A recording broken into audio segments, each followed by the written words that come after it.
Hello friends, welcome to my channel. Hi, एबे time हो जाउछ 7:30 इवनिंग टाइम Hello, होचे। friend.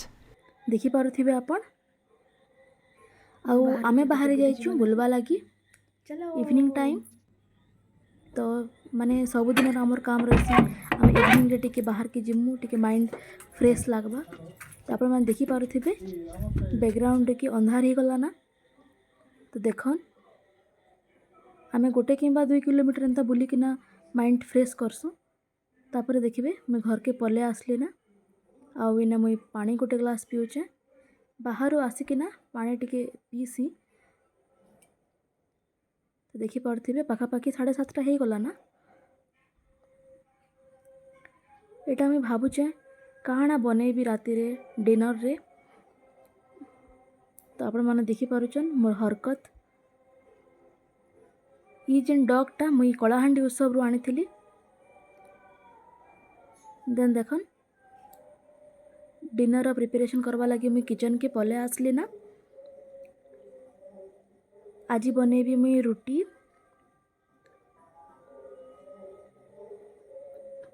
तो फास्ट में अटा काढ़ी दौचे। अटा टिके चटकी किना रखीदेले आगरू रुटीटा बहुत सॉफ्ट हेसी। तापर देखी पारुथिबे केते कपड़ा पड़ीचे फोल्ड करवा लगी। मुई यूट्यूब रो फिल्म किंबा कौनसी सीरियल विरियल देखी किना मोर काम माने सारसी। तो देखी पारुथिबे सबू कपड़ा फोल्ड कर देली ना। एबे रुटी बनेबा लगी पळे आसली किचन के।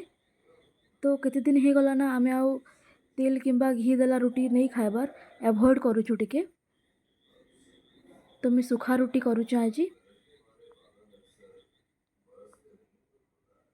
देखि पारुथिबे आपण माने बहुत लोग कहसन डायरेक्ट फ्लेम रे रुटीटा नहीं करन बोली किना।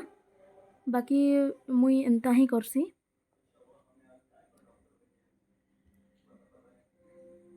देखन आम घरे तो बेसी रुटी नहीं हुए। मोर हजबैंड को 3टा मोर 3टा आउ आम घरे जेन कुकुरटे अच्छे से गोटे रुटी। तो टोटाल मुई 7-8टा रुटी बनेसी आमर सफिशिएंट हो जासी। तो देखन मुई एबे बने देथिली चिली पनीर टिके आ एबे मुई हजबैंड लागे बाढ़ी दोचे डिनर।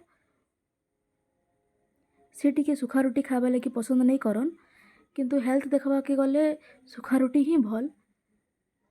तो देखन मु आज अमृतभंडा तरकारी करी सकाळे तो रही जाइथिला हेटा। तो आमे एटा राति रे डिनर करदमा। आमे दुहे बसी पड़ीचु खावा लगी। से टिके कैमरा साए